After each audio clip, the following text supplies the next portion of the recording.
Licenciada Olga Sánchez. Muchas gracias, presidente.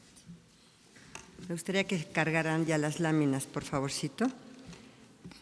Bueno, muy buenos días a todas, a todos ustedes. Efectivamente, las reformas a la Constitución aprobadas en estos 100 días de gobierno y planteadas desde el Plan Nacional de Paz y Seguridad son la creación de la Guardia Nacional, la extinción de dominio, la prisión preventiva oficiosa para delitos graves.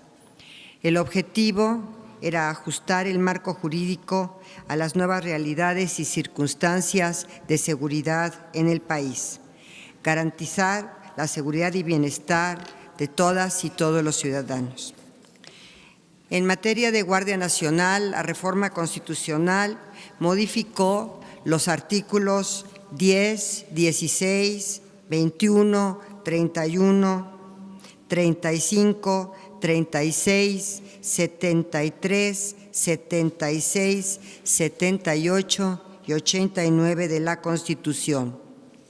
El objetivo de la creación de esta Guardia Nacional fue reformular el concepto constitucional de Guardia Nacional como la institución y que entraña también la Policía Federal, que va a ser la responsable de las tareas de seguridad pública en nuestro país. Absorbe esta Policía Federal dentro de la Guardia Nacional, así como la Policía Militar y la Policía Naval.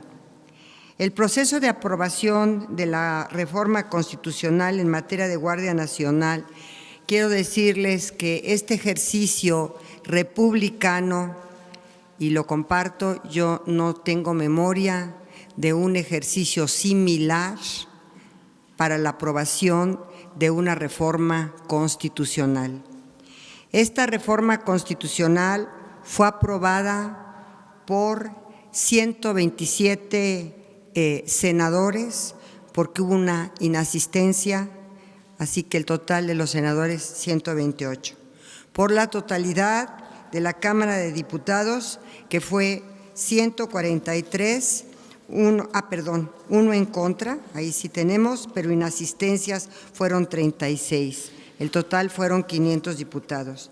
Y en la totalidad de los congresos locales, las 32 entidades federativas, y después de que se aprobó en la última, que fue el estado de Yucatán, se va a hacer la correspondiente declaratoria de reforma constitucional con la totalidad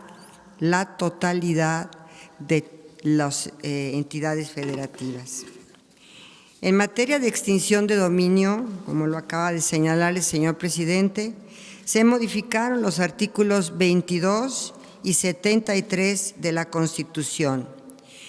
Esto en virtud de que se amplió el catálogo de delitos sujetos a extinción de dominio y hoy se contemplan como estos delitos hechos de corrupción, encubrimiento, extorsión, robo de vehículos y delitos en materia de hidrocarburos, petrolíferos y petroquímicos, así como delitos cometidos por servidores públicos. El objetivo de esta reforma de extinción de dominio es optimizar los procedimientos judiciales y administrativos en la materia, crear un instituto para la administración de los bienes obtenidos por este proceso, y el tercero, mandata la creación de una ley nacional de extinción de dominio, la cual deberá prever que el uso final de los bienes obtenidos por medio de la extinción de dominio se deberá destinar primero a la reparación del daño a la víctima, segundo, a implementar programas de bienestar y tercero, para financiar los programas de seguridad. Ya en este momento tenemos los suficientes estados, entidades federativas que aprobaron dicha reforma de extinción de dominio para poder hacer la declaratoria correspondiente. Y finalmente, la prisión preventiva oficiosa para delitos graves. En esta reforma constitucional se modificó el artículo 19 para ampliar el catálogo de delitos en los cuales todo juez deberá, y subrayo, deberá ordenar la prisión preventiva. Estos delitos son el delito de hechos de corrupción, el robo de hidrocarburos, los delitos electorales, como acaba de señalar el señor presidente, y también añadieron algunos otros el mismo Congreso Federal, que fue el abuso sexual contra menores, el feminicidio, la desaparición forzada, el robo a casa habitación, el robo a transporte de carga y la aportación de armas de fuego y explosivos de uso exclusivo del Ejército. Estos últimos fueron añadidos por el Congreso Federal y por, obviamente, el constituyente permanente, porque ya ha sido aprobado por más de 17 de las entidades federativas. Ahora también vamos a tener la obligación constitucional de expedir las leyes secundarias en relación a estas reformas. Y estas reformas que mandata la Constitución son las siguientes. En materia de Guardia Nacional tenemos 4. Una nueva ley de Guardia Nacional, una nueva ley nacional de uso de la fuerza, una nueva ley nacional de registro de detenciones. Y tenemos también la reforma o las reformas a la Ley General del Sistema Nacional de Seguridad Pública. Por supuesto, habrá otras leyes que deberán revisarse para contar con una coherencia y armonización legislativa correspondiente. En materia de extinción de dominio, será también objeto de esta, o como consecuencia de esta reforma constitucional, la Ley Nacional de Extinción de Dominio y reformas a la Ley Federal para la administración y enajenación de bienes del sector público. Y por último, para esta reforma constitucional de prisión preventiva oficiosa para delitos graves, por supuesto que tendremos que reformar el Código Nacional de Procedimientos Penales. Es cuanto, señor presidente.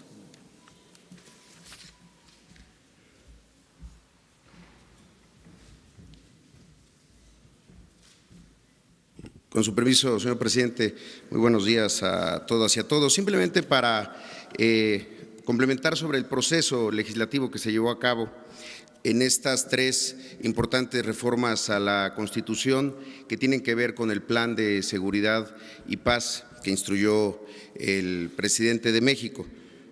Se decía antes que nadie quería ver cómo se hacen ni las salchichas ni las leyes. Ahora ya no, porque este fue un proceso distinto. Primero, con un principio de parlamento abierto, se escucharon a lo mismo especialistas que a gobernadores, presidentes municipales, académicos, gente que ha estado vinculado, desde luego los funcionarios que estuvieron ahí en las cámaras, tanto el general secretario, el almirante secretario, el secretario de Seguridad Pública, y en todo momento lo que privó fue esta intención de dar una respuesta a los mexicanos respecto al tema de la seguridad. Principalmente con el tema de Guardia Nacional, como ya lo ha señalado la secretaria Olga Sánchez Cordero, no se tiene registro de una reforma que haya tenido el aval de la totalidad de los congresos locales. Este número de 985 votos de legisladores, lo mismo federales que locales de todo el país, y con solamente 5 en contra. Adicionalmente, un dato que resulta interesante es que a pesar de que la reforma constitucional en materia de Guardia Nacional en 6 días había alcanzado la mitad más 1 de los congresos locales, número suficiente para poderla hacer la declaratoria, la determinación y en coordinación con el legislativo fue esperar a que todos se pudieran pronunciar y lo hicieron de manera unánime. Desde luego es la primera reforma constitucional que tiene el aval de 32 congresos por un hecho. Es la primera vez que el Congreso de la Ciudad de México puede votar respecto a reformas constitucionales. La primera fue en extinción de dominio y la segunda en Guardia Nacional. Resulta de lo más relevante lo que sigue, y eso tiene que ver justamente con la creación de la normatividad secundaria. Las 3 leyes emanadas de la Guardia Nacional, la propia de la Guardia, la de uso de la fuerza y la Ley de Registro Nacional de Detenciones. Asimismo, la Ley de Extinción de Dominio. Es un mandato de la Constitución. Y ahí hay un dato, hay del año 2000 a la fecha, 17 reformas constitucionales que tuvieron algún mandato de una ley reglamentaria o una ley secundaria que siguen pendientes. Desde luego que este no será el caso, no hay aquí un espacio para la simulación y ahora viene ese proceso. Un proceso en el que los próximos semanas y en las 14 sesiones que le quedan a este periodo legislativo y a este año, al primer año de esta legislatura, pues serán muy intensas en las leyes secundarias. No habría que pensar que si se logró en la reforma constitucional este apoyo tan grande, pues lo tiene que, seguramente será de la misma manera en las reformas secundarias, toda vez que han sido planteadas a partir del consenso, del acuerdo que tiene la ruta que ha marcado el presidente para construir la paz y garantizar la seguridad de todos. Por mi parte sería todo, señor presidente.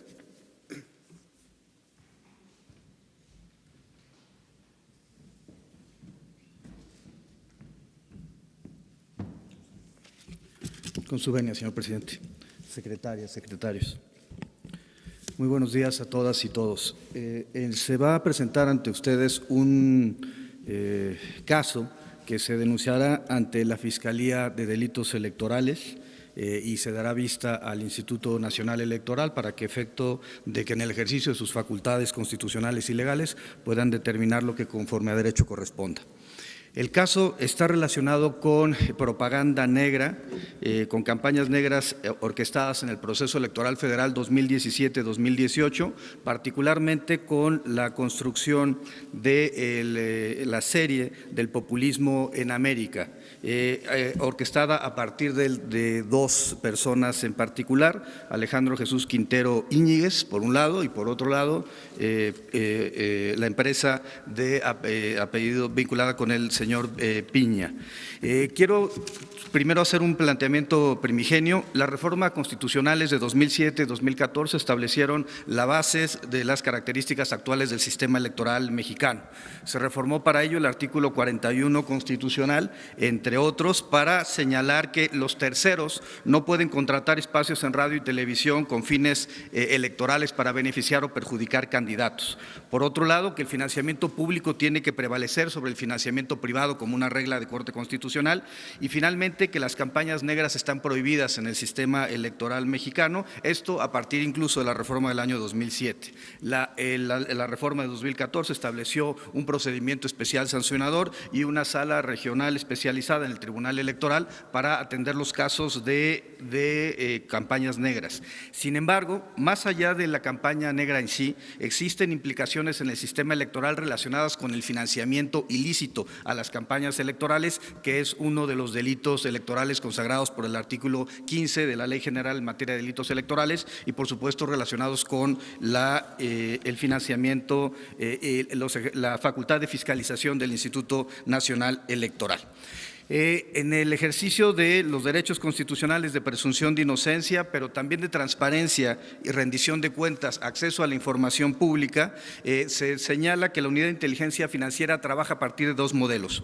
Uno, reactivo, que tiene que ver con la presentación de denuncias o la solicitud de información por parte de las autoridades del Estado mexicano, o 2, proactivo, a partir de la generación de los modelos de riesgo relacionados con la información que se recibe del sistema financiero y del sistema no financiero.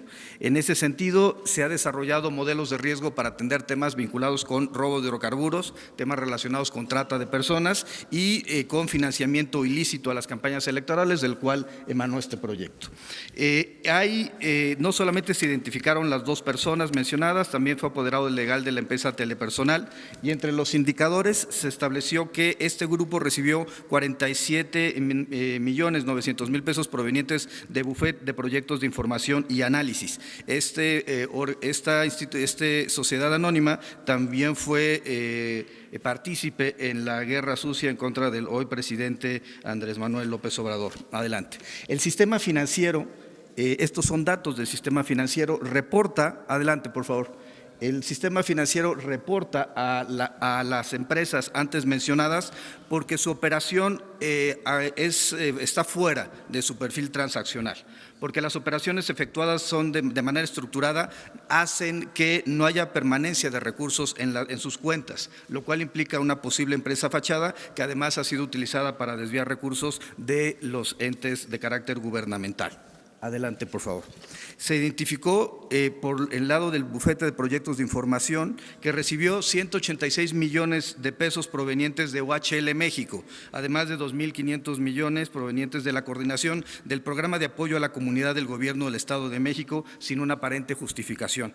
A partir de estos recursos a los que recibió el bufete eran entregados a las empresas que se encargaron de elaborar el proyecto de populismo en América. Estamos investigando si también otros de los elementos relacionados con la campaña negra de 2017 y 2018 también provinieron de estas fuentes ilícitas de financiamiento. Adelante, por favor. Se recibieron 3.600.000 pesos de Quimgo en servicios empresariales y 14 millones de servicios administrativos Peñoles. Adelante, por favor. El mapa que ustedes, adelante, por favor. El mapa que se está presentando da cuenta de cuáles son las redes del flujo de recursos. Pensamos que la mejor forma de combatir muchos de los delitos es a partir de seguir la ruta del dinero. La ruta del dinero permite ver desde grupos empresariales, empresas de naturaleza privada, personas físicas que reciben el dinero para concentrarlo en dos personas en particular, que son las encargadas de, a partir de la divina, generar el proyecto de populismo en América. Primer planteamiento. La ley en materia de delitos electorales prohíbe de manera clara que exista financiamiento ilícito en las campañas electorales. Primero, de recursos procedentes de la delincuencia organizada. Segundo, por tener aportaciones mayores a las establecidas en la ley. Pero tercero, cuando existe una prohibición legal para que determinadas personas financien la campaña electoral, atendiendo al principio de que el financiamiento público tiene que prevalecer en México sobre el financiamiento privado.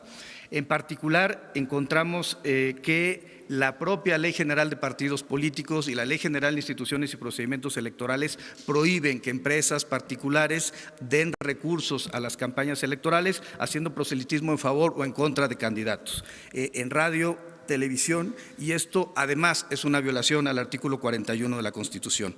Por tanto, se dará por un lado, vista al Instituto Nacional Electoral para efectos de que en ejercicio de sus facultades de fiscalización determinen lo que conforme a derecho corresponda. Se presentará la denuncia respectiva ante la Fiscalía Especializada de Delitos Electorales por violación al artículo 15, presunta violación al artículo 15 de la Ley General en materia de delitos electorales, y finalmente se presentará también una denuncia por un eventual lavado de dinero en términos de nuestra legislación. Es cuanto, presidente. Bueno, esto es lo que informamos el día de hoy. En este último caso, el propósito es dejar constancia de lo que sucedió en la pasada elección y, sobre todo,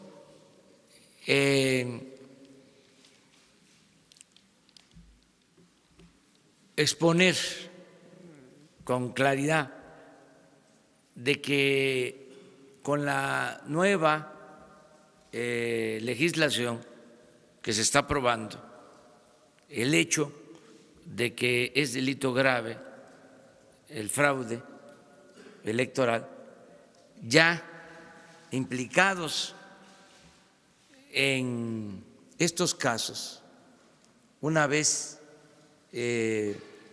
puesta en vigor la reforma constitucional y las leyes, ya los implicados tendrían que ir a la cárcel, cosa que no sucedía ni sucede, porque no se consideraban delitos graves estos hechos, lo relacionado con el fraude electoral. Entonces, más que nada, es decir, se acaba la guerra sucia, el financiamiento ilegal, la compra de votos, se termina el fraude electoral. Esa es la decisión. Es algo que queremos aportar como un logro de la Cuarta Transformación, el que en este sexenio quede establecida de verdad la democracia, el respeto a la voluntad de los ciudadanos. Nunca más un fraude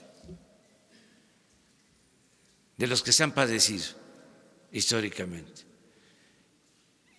Entonces, es lo mismo que lo del robo de combustible. Ya el que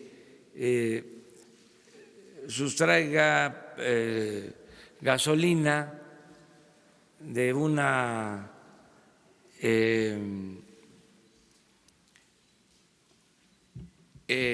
válvula clandestina, el que robe combustible, sea una pipa o 20 litros, que eso es lo que quiero también subrayar, va a ir a la cárcel y no va a tener derecho a fianza. Entonces, es decirle a la gente que ya no se va a poder liberar fácilmente a un familiar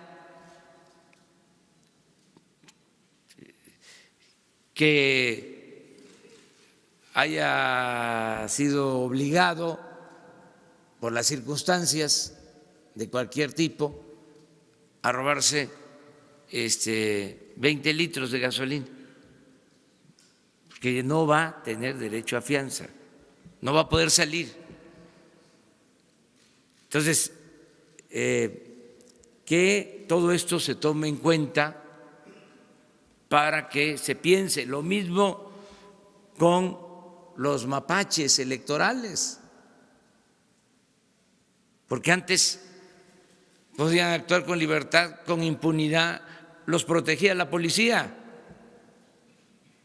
llevaban a cabo operativos con el respaldo del gobierno, con el apoyo, repito, de la policía.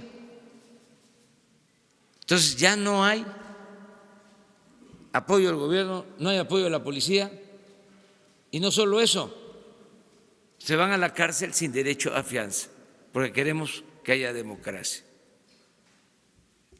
Entonces, todo esto es lo que se está haciendo para que las cosas verdaderamente cambien en el país. Agradecerle mucho a los legisladores, agradecerle mucho al Poder Legislativo, diputadas, diputados locales de los congresos de los estados, agradecerle a los diputados federales, a los senadores de la República, porque nos están apoyando, nos están ayudando a tener instrumentos para cumplir mejor con nuestro trabajo.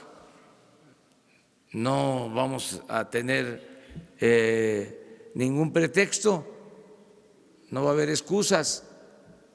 Ahora con la Guardia Nacional vamos a tener más elementos, va a haber más presencia en el territorio para garantizar la paz y la tranquilidad de los mexicanos. Entonces, celebro eso y agradezco el apoyo del Poder Legislativo. Empezamos. Vamos atrás, hasta la última, allá. Muchas gracias, presidente. Eric Pinto, de Capital 21. Yo quisiera preguntarle, saliéndome un poquito de tema de lo que está informando hoy, respecto al tema de las estancias infantiles.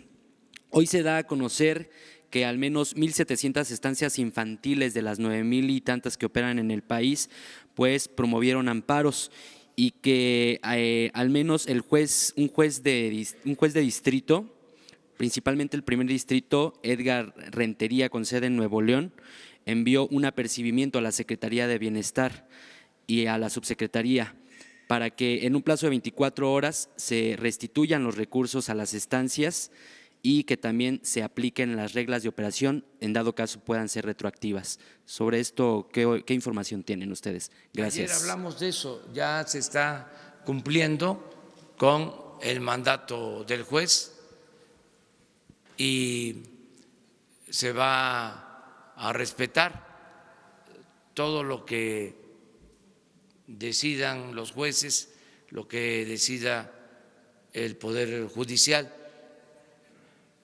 Nada más que no es que se restablezca el programa, no es así, es que se informe y que se den a conocer las reglas de operación.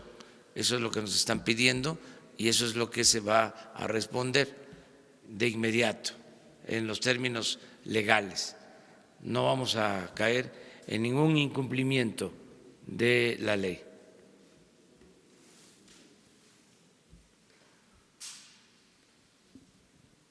Gracias, a ver si no te tapó el tiro a la cámara. Buenos días, Daniel Rosas, de Grupo Radio Centro. Presidente, sobre esto que informan, sobre este caso de campaña negra que nos presentan el día de hoy, quiero preguntarles si, o que quede claro para la gente, si una vez que se presente esta denuncia y todavía es que no se ha dado todavía la reforma que nos están planteando el día de hoy, si podría haber o qué efectos podría haber para estas personas a las que se les va a denunciar, o sencillamente se está quedando como el ejemplo de lo que ya no se debe hacer, por un lado, y por el otro lado, a la Secretaria de Gobernación. Cuando era ministra, licenciada Sánchez, alguna vez tuve la oportunidad de platicar y me decía que la ley no debe aplicarse a rajatabla. Y en este caso le pregunto si el criterio sería el mismo, sobre todo por esto que agregaron los legisladores, que ya no nada más se limita al huachicol, a los delitos que ustedes pusieron, sino ahora meten, por ejemplo, el caso de robo a casa habitación. En automático una persona que a lo mejor por alguna necesidad tenga que robar ya tendría que ir a la cárcel y entonces ya no tendría derecho a fianza. ¿Sería este mismo criterio de no aplicar la ley a rajatabla? Muchísimas gracias. Sí, primero, Santiago puede explicar. Mire, le pedí a Santiago Nieto que hiciera esta exposición por dos razones. Una, porque está iniciando el funcionamiento de la Fiscalía Electoral y es dar a conocer que ya existe un fiscal electoral.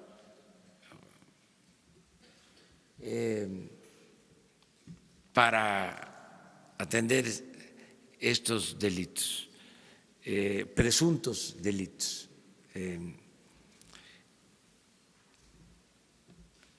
Ortiz Pinchetti es el fiscal electoral, José Agustín Ortiz Pinchetti, que es un hombre recto, que lo conozco, va a actuar con independencia porque pertenece a la Fiscalía General y la Fiscalía General es autónoma, la dirige el licenciado Alejandro Gertz Manero, pero dentro de la Fiscalía General, la Fiscalía para atender delitos electorales está a cargo de José Agustín Ortiz Pinchetti. También para que se sepa que ya existe el fiscal para este asunto. Lo otro por lo que quisimos dar a conocer este caso es también para hacerle un reconocimiento a Santiago Nieto, que por hacer una denuncia en su tiempo fue cesado. Entonces eso es una reivindicación pública. Por eso le pedí que estuviera aquí. Acerca de si procede o no procede o si es nada más un asunto testimonial, sí existe, desde luego, sanción. Si se demuestran, ¿no? Se prueban que son ciertos los hechos, que eso es la autoridad competente la que lo va a decidir. Nada más que son sanciones leves, que causan risa. Por eso ahora se toma la decisión de que delito grave el fraude electoral. Así estaba en la Constitución de 1857. Se podía juzgar al presidente de la República por traición a la patria y por fraude electoral. Y se modificó en la Constitución del 17. Se dejó nada más traición a la patria. Ya se los dejo de tarea el por qué la actuación de esa manera. Pero se quitó. Ahora, lo que queremos en la reforma al 108 constitucional, que en aquel entonces era el artículo 103, es que el presidente sea juzgado por delito electoral y por corrupción, porque el artículo 108 no contempla que el presidente de la República en funciones pueda ser juzgado por corrupción ni por delitos electorales. Entonces, la reforma que se está proponiendo es, en el caso de corrupción, que no haya impunidad. Entonces, esto es el marco nuevo para la cuarta transformación. Entonces, no sé si, Santiago, quieras aclarar sobre qué corresponde ahora con este marco jurídico. Con su venia, presidente. Sí, en este momento la legislación prevé en el artículo 7, fracción 21, una penalidad de 6 meses a 3 años de prisión por hacer contrataciones sin formar parte del padrón de proveedores del Instituto Nacional Electoral. El artículo 15 establece una penalidad más alta, relacionada con 5 a 15 años de prisión. Sin embargo, lo cierto es que con el sistema procesal acusatorio y en virtud de que los delitos no ameritan prisión preventiva oficiosa, cualquier averiguación previa abierta en el sistema tradicional implicaría que no habría libertad bajo fianza, perdón, que habría libertad bajo fianza de manera automática, y por otro lado, en el sistema procesal penal acusatorio, esto implica que no hay prisión preventiva oficiosa y desarrollarían el proceso en libertad. Esto tiene una connotación relevante. Si el asunto se judicializa y se determina la responsabilidad penal, podría terminar en un procedimiento abreviado, aceptando la culpabilidad sin que hubiera prisión, podría terminar con una suspensión condicional del proceso o con un acuerdo reparatorio en términos económicos sin que hubiera prisión a la persona que cometió una conducta delictiva en los ámbitos de la materia electoral. Como ha dicho el presidente de la República, realmente los delitos electorales estaban constituidos para efecto de que no hubiera responsabilidad hacia la clase política que cometía este tipo de irregularidades. Es cuanto, presidente. Gracias, presidente. Muchas gracias. Yo siempre, bueno, no es que yo haya pensado, sino así es, que los juzgadores son creadores de normas también, porque crean la norma cuando realizan una norma particular, cuando realizan un juzgamiento. Entonces, en todos los casos, el juez deberá, obviamente, seguir el debido proceso y la garantía de audiencia. Entonces, es muy importante, ahora en la reforma constitucional se contemplan algunas conductas que antes no tenían prisión preventiva oficiosa, hoy sí las tienen, como es el caso del robo a casa habitación. Si a mí me preguntan si yo lo hubiera llevado a nivel constitucional el robo a casa habitación, probablemente yo no hubiera sido de las personas que estaría a favor de que esta conducta se elevara a rango constitucional. Sin embargo, el Congreso y el constituyente permanente así lo consideró. Por otra parte, en cada uno de los casos, y yo te podría decir y adelantar, en cada uno de los casos hay una ponderación de derechos por parte del juez. Por supuesto que la ley no se puede aplicar a rajatabla, hay casos concretos, hay todo un sistema probatorio, hay un debido proceso, hay garantías de audiencia, y tomándote en consideración todo esto, el acervo probatorio y todo, tiene que resolver el juez, y siempre respetando los derechos humanos por encima de cualquier situación, porque así lo mandata la propia Constitución. Gracias. Seguimos atrás.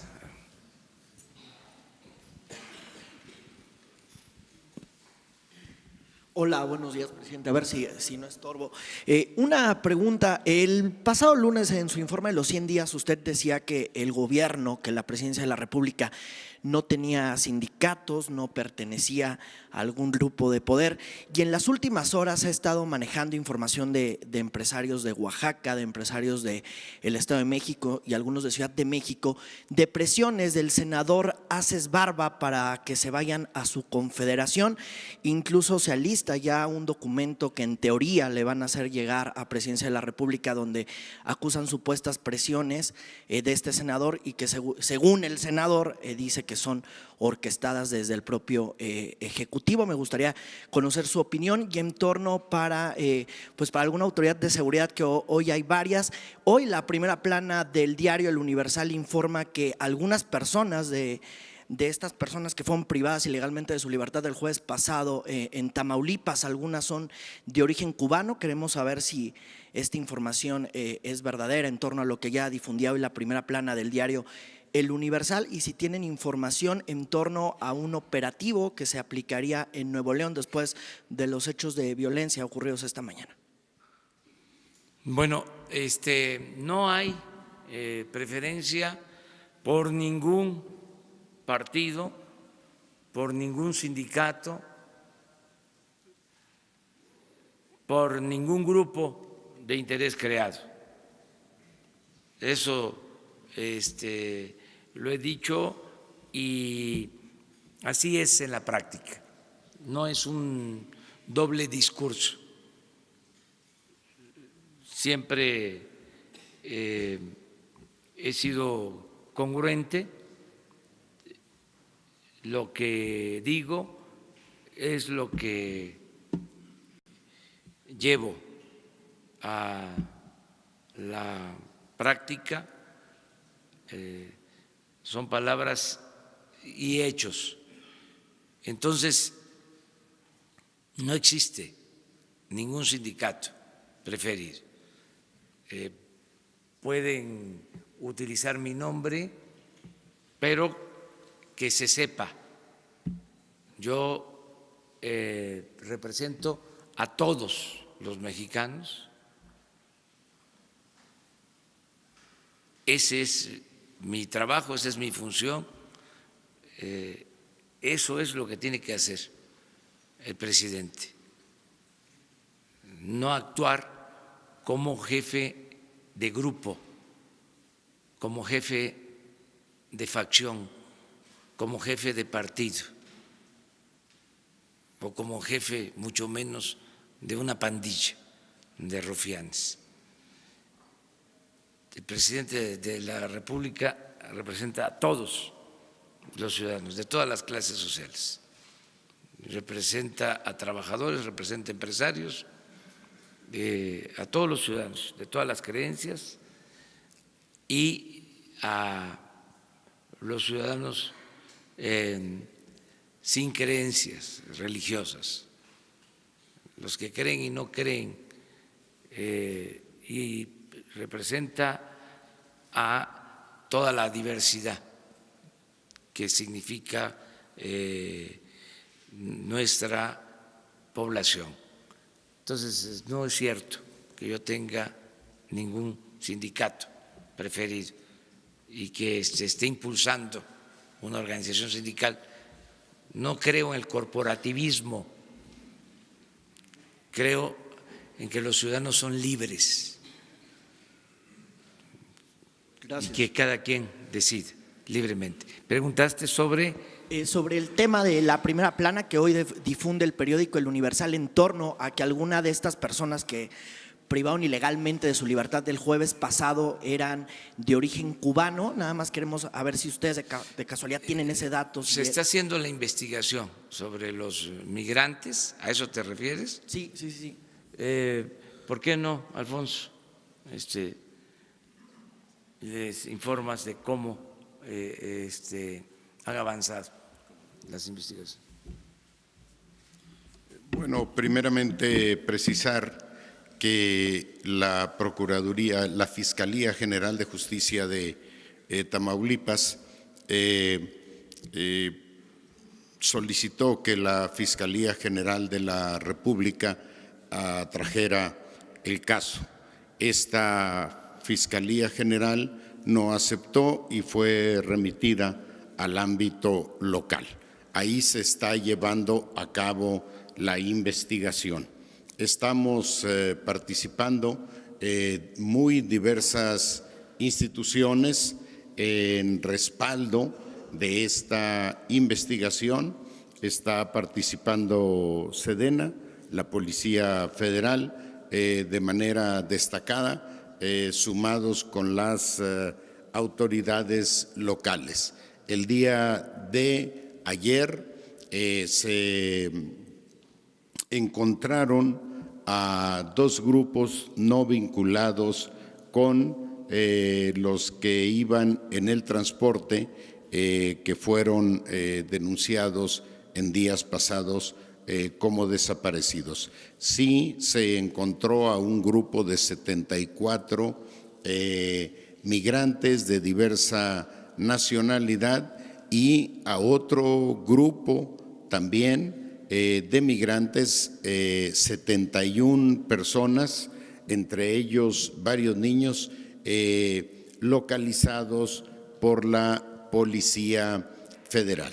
Respecto a la investigación, a la información que hoy proporciona el Universal, la haremos parte de estas investigaciones que estamos llevando a cabo y sobre cuyos resultados estaremos informando a ustedes. Se tiene la lista completa de las personas que iban en el autobús, los nombres de las personas que bajaron, y el día de ayer se informaba que en coordinación con los servicios de inteligencia de otros países estamos conociendo o verificando si hay denuncias por desapariciones. Hasta este momento no tenemos absolutamente ninguna información en ese sentido. Gracias, presidente. Mire, para complementar, porque hay preocupación, como es natural, por el caso de los migrantes. Le voy a pedir al general secretario también que les informe sobre lo que se está haciendo en coordinación con otras dependencias. Es un trabajo que está coordinando la Secretaría de Seguridad Pública, Alfonso Durazo, y participan otras dependencias. Está ayudando Gobernación, en particular Migración, Marina, el Ejército. Se está haciendo una búsqueda de migrantes, recogiendo información sobre el paso del camión en retenes. Ya se tienen bastantes elementos y ya están en el terreno llevando a cabo un operativo de búsqueda. Pero sí sería importante que el general Sandoval les explicara lo que se hizo el día de ayer.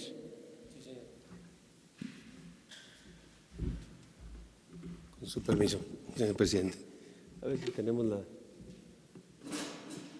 la que sigue, por favor. Esta es una actividad que en reconocimiento que estaba haciendo nuestro personal en el área ahí de Altamira, Tamaulipas. Se recibe una denuncia, se empiezan a hacer patrullajes y se localiza un inmueble en donde se encuentran personas que estaban pidiendo auxilio. Si pasamos a la siguiente fotografía. Aquí es lo que se encuentra, son 34 personas liberadas. Ahí ustedes pueden observar en la tabla las nacionalidades: guatemaltecos, hondureños, El Salvador. También había armas largas, cargadores, cartuchos, vehículos cisterna. También esta gente que tenía retenida a estos indocumentados, de alguna forma estaban dedicadas también al robo de combustible. Se aseguró un remolque cisterna con 6,000 litros de hidrocarburo. Aquí enseguida tenemos las imágenes, por favor. Ese es el área donde se localizaron, la casa donde estaban los indocumentados que fueron liberados. Hay que seguir, por favor, el armamento, vehículos, la cisterna que fue asegurada. Creo que es la que sigue. Son parte de las acciones que se están haciendo de manera conjunta en el estado de Tamaulipas en relación con los migrantes, ¿no? Es una operación en donde entramos nosotros, como ya bien se dijo, Sedena, las procuradurías, la comisión de búsqueda. Todos estamos en esta parte atendiendo todo y bueno, se están descubriendo estas actividades. Si gusta, presentamos lo de la carretera. A ver si tenemos las otras imágenes donde estaban en el puesto de control. Sí. Las siguientes láminas que van a ver ustedes es un puesto militar de seguridad que tenemos establecido en la carretera por donde circuló el autobús. Ese es el puesto militar de seguridad de La Coma. Queda antes de llegar a ese punto donde fue detenido el autobús y fueron bajados los indocumentados. Aquí, como pueden ver, está al lado izquierdo de la fotografía la carretera y todos los vehículos, tanto trailers, autobuses o vehículos de uso normal, pasan a revisión. No hay manera de que ningún vehículo pueda pues sustraerse de pasar ahí a que lo revisemos. La siguiente, aquí este es el registro, desafortunadamente no se ve bien, pero aquí tenemos una línea de lo que establece esa bitácora que tiene nuestro personal y ahí podemos ver la hora en que arribó el autobús, el nombre del conductor, número económico, las placas, la línea de dónde venía el autobús, la cantidad de pasajeros. La que sigue, por favor. Ese es el autobús, la foto del lado izquierdo es el autobús. A las 11:14, ahí está el arribo al puesto militar de seguridad, al área de revisión de autobuses. Esta es la manera en cómo se estacionan ahí, bajan las maletas, los mismos pasajeros bajan su maleta, son pasados por rayos X y posteriormente se vuelve a cargar el autobús. Aquí en este punto, la siguiente, perdón, si le pueden regresar. En ese video, en el del lado izquierdo, en esa foto del lado izquierdo, que es una foto tomada de un video, ahí se observa perfectamente que no iba acompañado con ninguna patrulla, ni en la parte de adelante ni en la parte de atrás. El autobús llegó solo ahí en su movimiento normal hacia Reynosa.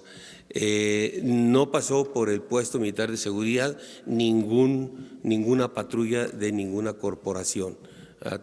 Si lo hubiera hecho, tendría que haber pasado por ahí, en la de autos, en la de autobús, en la de carga. No hay ningún registro de ninguna patrulla acompañando el vehículo. La que sigue, por favor. Aquí son las actividades que hacen. Nuestro personal revisan a cada uno de los pasajeros. No se encontró que en las identificaciones que verificaron llevaran o tuvieran otra nacionalidad, probablemente llevaban identificaciones falsas como mexicanos y que fue estuvo imposibilitado nuestro personal de poder identificar desde ahí. Estos puestos militares de seguridad tienen el apoyo de personal de migración para cuando se detecta personal indocumentado, se les hace el conocimiento a migración y ellos hacen el procedimiento. En este caso no había, pero tampoco fue detectado. También estos autobuses son pasados por rayos X para verificar si en alguna parte del autobús llevan alguna cosa ilícita, cosa que no sucedió. Todo lo que pasó en la revisión de alguna manera fue normal, tanto a los pasajeros como al autobús, y se dejó continuar el movimiento del mismo. Adelante, por favor. Eso es lo que ya di de información. Creo que es todo. Gracias, señor presidente. Hasta atrás. Hola, soy Emily Green con Vice. Estaba en Reynosa la semana pasada, escuché muchas historias de migrantes que dijeron que fueron extorsionados por agentes de inmigración mexicana y también en Matamoros, y que llegaron al aeropuerto y que justo cuando llegaron estaban tomados en un cuarto y les extorsionados. Y también para llegar al puente, que igual, que extorsionaron hasta $3,000. Y quisiera saber qué están haciendo para enfrentar esta corrupción.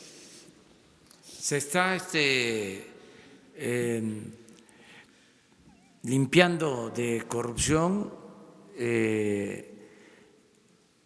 todo el sistema migratorio. aduanas, esto que ya comenzó desde el Palacio Nacional, de acabar con la corrupción de arriba hacia abajo. Es un proceso que se está llevando a cabo en todas las áreas de gobierno. Hay inclusive denuncias presentadas contra agentes de migración por extorsión y podemos darlas a conocer, pero me gustaría que la licenciada Olga Sánchez, que es la secretaria de Gobernación encargada del área de migración, le explicara sobre lo que estamos haciendo. Sin duda, el Instituto Nacional de Migración era una de las instituciones que estaba más penetrada de corrupción. Estamos renovando prácticamente a todo el personal y desde luego ya hemos presentado algunas denuncias penales de agentes migratorios que extorsionaban a las personas que intentaban ingresar a nuestro país. Así que el proceso está en marcha, pero sin duda alguna lleva tiempo, porque era tanta la corrupción y son tantos los agentes que estamos renovando y todo el personal que estamos renovando que todavía vamos a tardar un poquito más de tiempo. Tenemos conocimiento de esta extorsión que acaba de señalar la compañera periodista, la tenemos muy clara, vamos a presentar las denuncias correspondientes. Hemos presentado algunas denuncias aquí en la Ciudad de México, de agentes migratorios de la Ciudad de México, que probamos que estaban extorsionando y vamos a ir limpiando el instituto. No lo podemos hacer de la noche a la mañana, pero tenemos ya varias renovaciones de personal constantemente que estamos llevando a cabo. Pero efectivamente era una de las instituciones, yo creo que más corruptas o de las más corruptas de nuestro país. Gracias. Tenemos en este momento 3 o 4 denuncias ya presentadas, pero vamos a seguir presentando este caso que acaba de señalar la compañera, efectivamente, y ya estamos haciendo las investigaciones y vamos a presentar las denuncias correspondientes. ¿Qué porcentaje se está renovando de la institución, secretario? La gran mayoría, la gran mayoría. ¿Y en qué medios? En todo lo que son, sobre todo los puertos de entrada. Uno de los principales, desde luego, fue Cancún, en donde ya estamos renovando prácticamente todo el personal, Chetumal, la Ciudad de México, después vamos a continuar con Guadalajara, el norte. Es que es enorme el instituto y de verdad el propósito es firme para poder ir renovando a todo el personal. Tenemos problemas, por ejemplo, con el personal de base y que está sindicalizado, muchos de ellos, pero aún así estamos tratando de ver cuál es su conducta y, en fin, tratando de resolver el problema de la corrupción en el instituto, que es enorme. Tenemos un gran comisionado, ustedes conocen, es el doctor Tonatiuh Guillén, creo que es una de las gentes más calificadas en materia de migración que se tiene, y así que él está con todo su equipo tratando de hacer lo mejor posible y lo más rápido posible para poder erradicar la corrupción en este instituto. Gracias. Miren, esa es una buena pregunta y es un buen ejemplo. El gobierno estaba lleno, sigue estando todavía, desgraciadamente, de prácticas corruptas. Esto viene de tiempo atrás. Casi se podría decir que neoliberalismo es sinónimo de robo, de corrupción. El gobierno se contaminó por completo de prácticas de corrupción. Entonces estamos limpiando. Nos va a llevar tiempo, pero vamos a acabar con la corrupción, con el apoyo de todos. Por eso se está ajustando el marco legal, por eso estamos hablando con el Poder Judicial, respetando la autonomía del Poder Judicial, pero al mismo tiempo pidiendo que trabajemos juntos para que no se permita la impunidad, que los jueces actúen con rectitud, que no sean corruptos.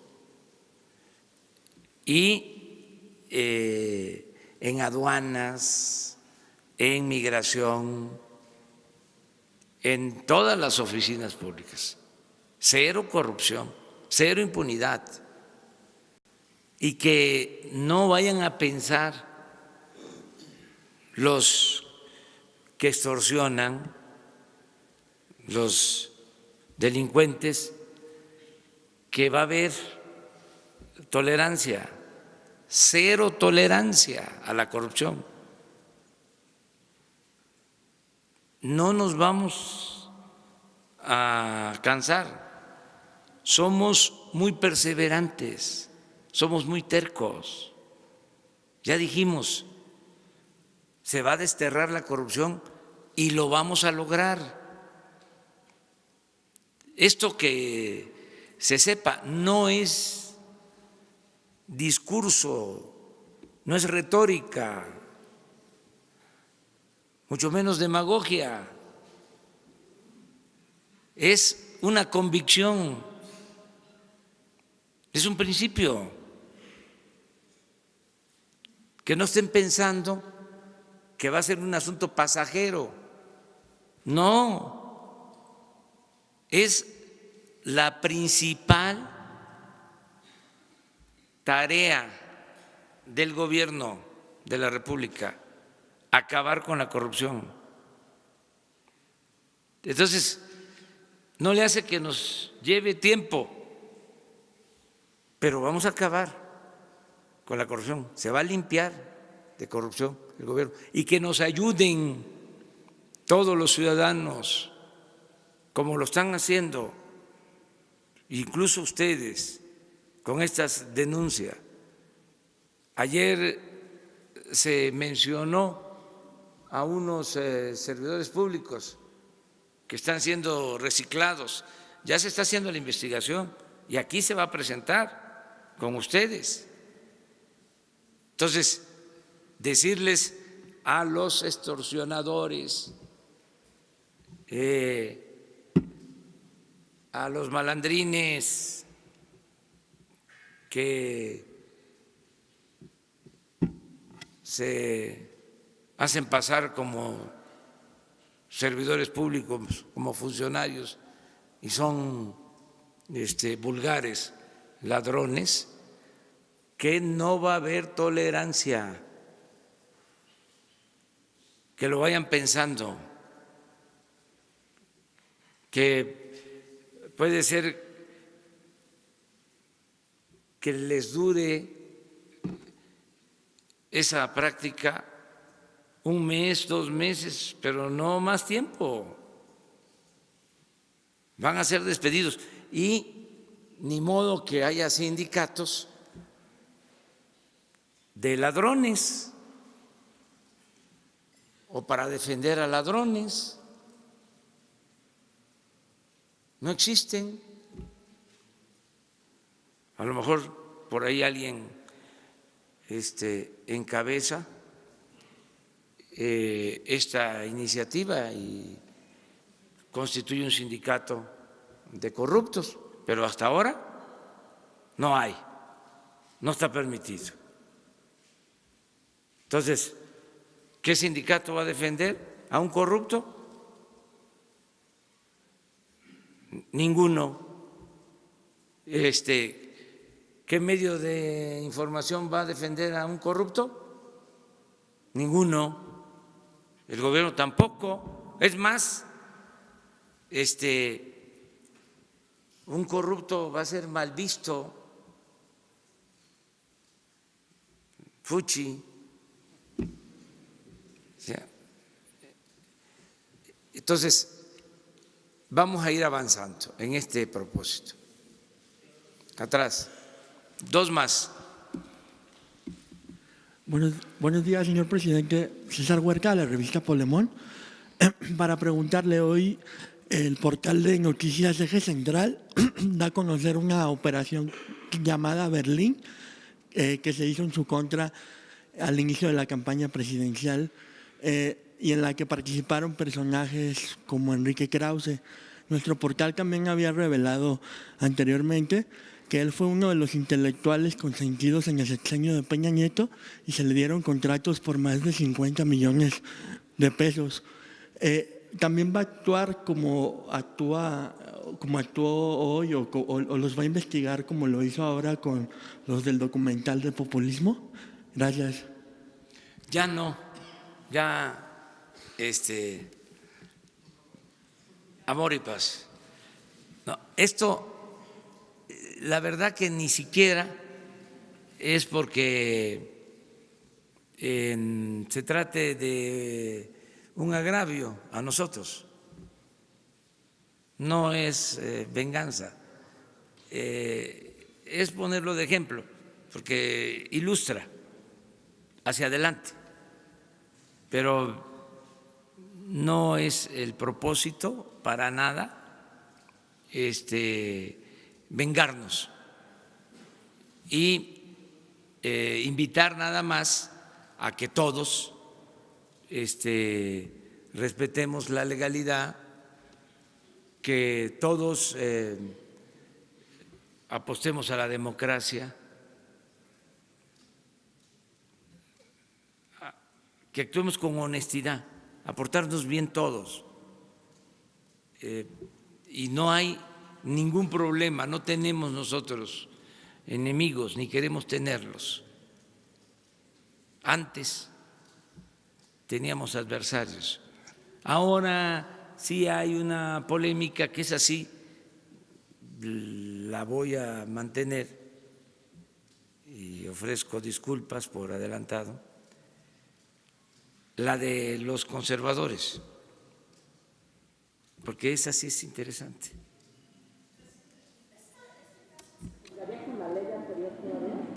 Sí, o sea, tú hablas de… Sí, hay un principio en derecho. Sí, no se puede aplicar de manera retroactiva la ley. Mande, se va a hacer hoy. Hoy se presenta, pero no podría aplicarse la reforma de manera retroactiva.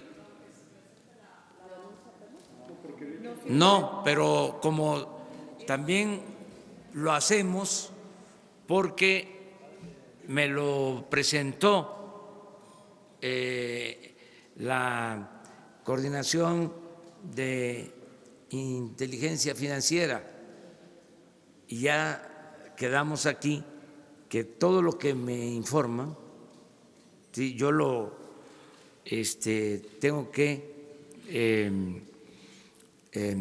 turnar a la autoridad correspondiente para que no termine como encubridor. Entonces ya saben todos los servidores públicos, el que me lleva un expediente, imagínense que me lleven un expediente sobre esto. Le digo, no, ya, déjalo ahí. Se queda el funcionario, el servidor. ¿Por qué? No quiso el presidente.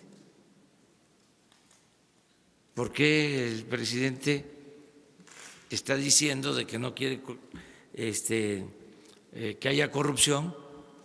Y si le estoy presentando pruebas de que podría configurarse un delito de corrupción y me dice que lo archive el expediente. ¿Cómo quedo? Entonces, no fue ese el propósito, desde luego, de Santiago, pero me lleva el documento. Pues vamos a darlo a conocer. ¿Se acuerdan que ayer se trató el tema? Porque dijimos, vamos a dar a conocer el caso de los videos, ¿cómo se le llama esto? Es documental, ¿sí? Documental, que ya además ya se había denunciado, pero lo interesante es la información sobre las cuentas, sobre el manejo del dinero, ¿sí? El patrocinio, eso es lo interesante, ¿sí? En el caso de Ayotzinapa, ya la Comisión Nacional de Derechos Humanos emitió una recomendación y también se sabe por una investigación periodística que había un integrante del ejército mexicano dentro de las personas desaparecidas. Era el único militar. Y si usted ya como presidente, ¿cuándo se enteró de esto y quién le enteró? La investigación la lleva Alejandro Encinas. Se está trabajando en conocer toda la verdad sobre Ayotzinapa. Es un compromiso que tenemos. Yo le voy a pedir a Alejandro que les informe cómo va la investigación sobre todo el tema. ¿Quién dio la orden de que no se diera a conocer que había un militar en estas desapariciones? No tengo información sobre eso, sobre quién dio la orden. De que no se diera a conocer que había dentro de los desaparecidos un militar. De parte de nosotros no. ¿Fue en la administración pasada? Lo tendríamos que ver, lo tendríamos que ver. ¿Fue el único militar o había más? No sabemos. Hoy apareció la nota en un periódico. Ayer. Hoy o ayer. Ayer. Sí. Entonces vamos a verlo y les vamos a informar mañana o pasado. La Secretaría de la Defensa Nacional también tiene una investigación paralela sobre esto, sobre su integrante. Básicamente es lo que está haciendo la comisión que se constituyó con este propósito. Entonces, mejor le pedimos a Alejandro Encinas que nos informe cómo va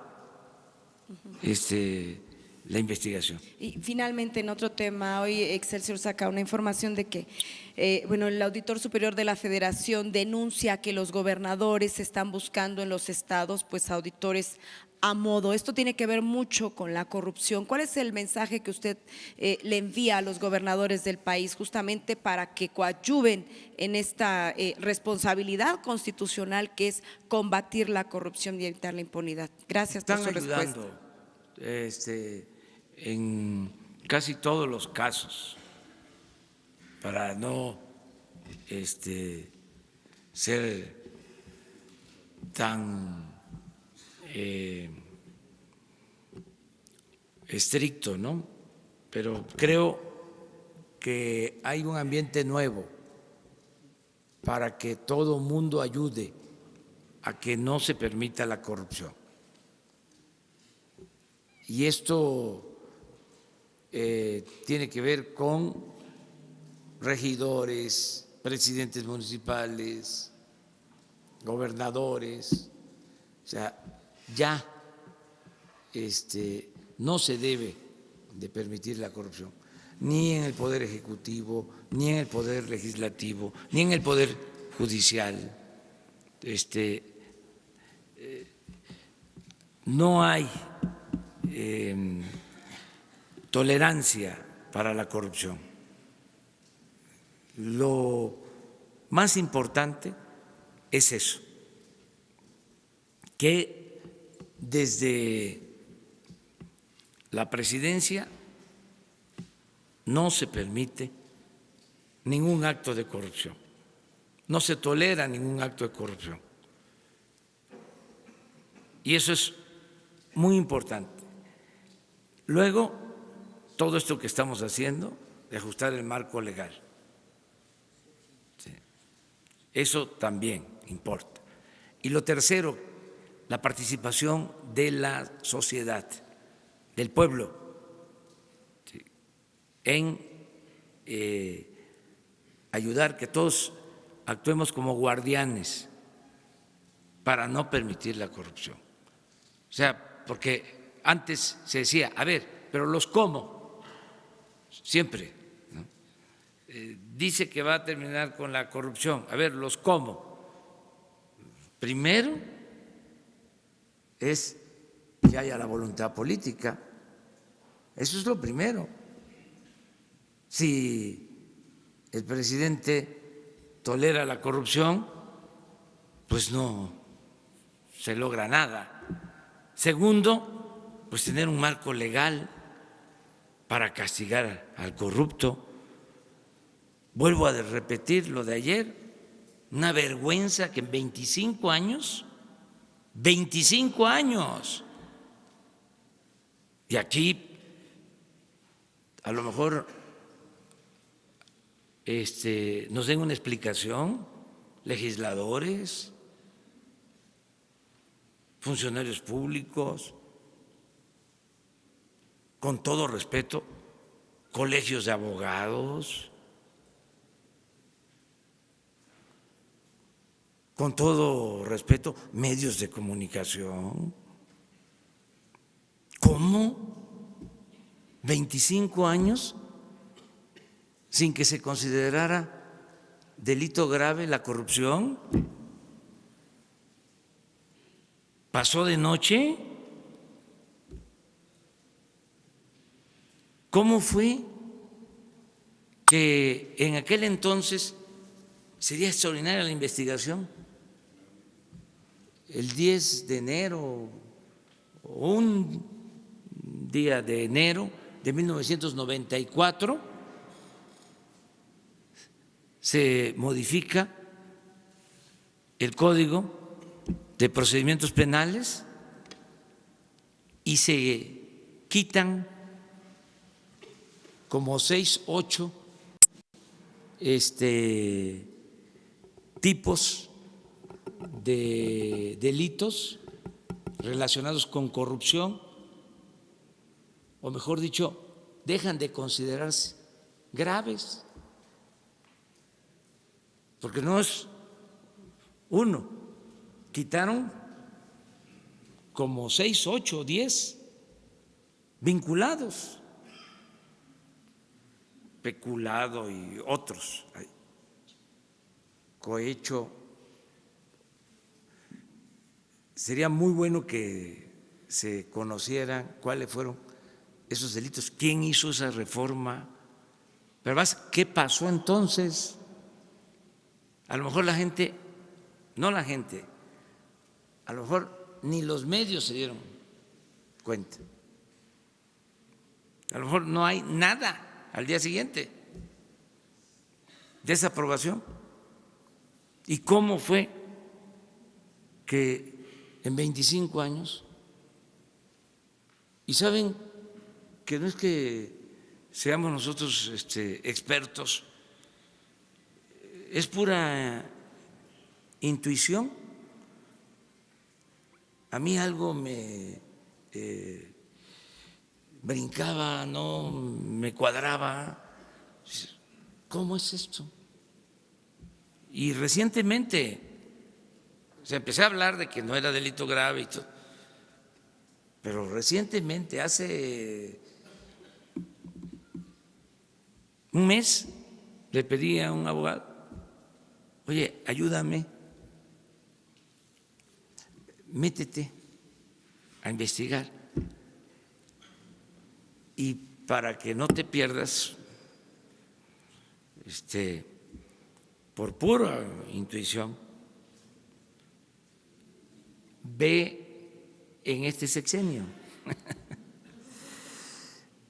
del 88 al 94, ve ahí, sí, ubícate ahí, revisa ahí lo que pasó. Y cuando me habla, me dice, ya lo tengo.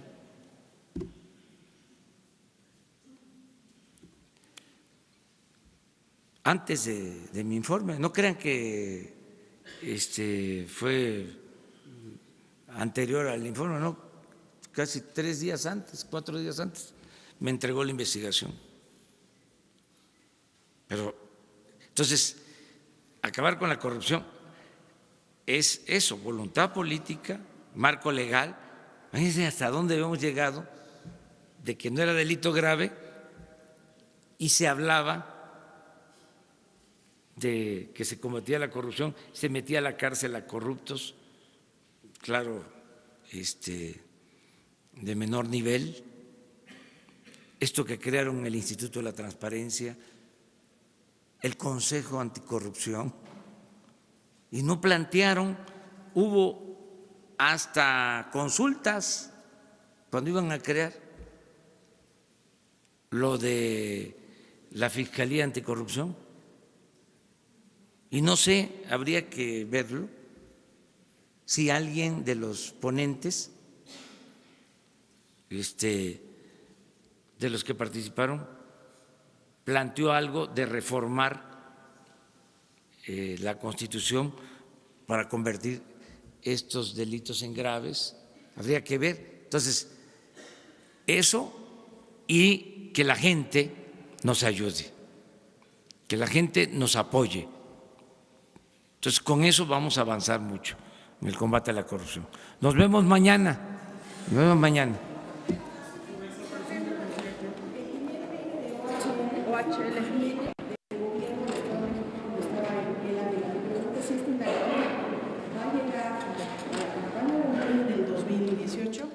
A ver, Santiago. Y también preguntarle a usted, presidente, usted en junio denunció que Alejandro Quintero estaba detrás de esta campaña, dijo que era el publicista de Peña Nieto. ¿Llegaría hasta allá la indagatoria? Con su venia, presidente.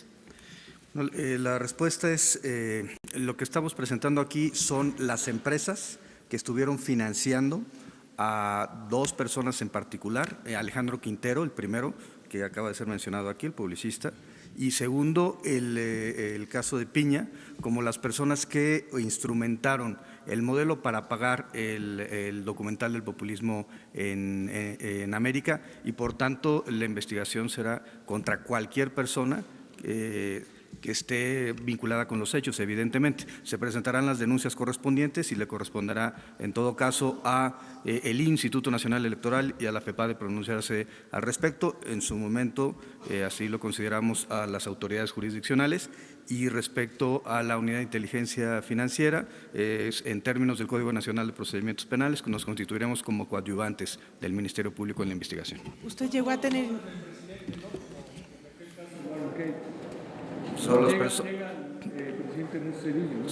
Solo las personas que presuntamente hayan cometido alguna conducta delictiva. ¿Usted ya tenía elementos en la FEPADE? Miren, le voy a pedir a Santiago que le pase a Jesús toda la información, porque hay que no vi aquí o no me fijé, lo de cuentas. Eso, que les informe bien, sí viene, creo, en el documento, viene a detalle, y porque hay cuentas de empresas, ¿sí? muy claras, pues, de empresas que participaron en esto. Y presidente, yo quisiera… De organizaciones también. Si usted aceptaría, en otro tema, si usted aceptaría esta propuesta que está haciendo la oposición en el Congreso para que el tema de la consulta sobre la revocación de mandato no se dé el mismo día de la elección en el 2021, sino hasta diciembre, cuando usted cumpla sus 3 años de gobierno. Habría que verlo, pero ¿por qué 2 gastos? No quieren que esté en la boleta usted el día de la elección. Ya es eso, otro tipo de cosas. Bueno, pues ya vamos a verlo, ¿sí? O sea, ¿no quieren que yo esté? No.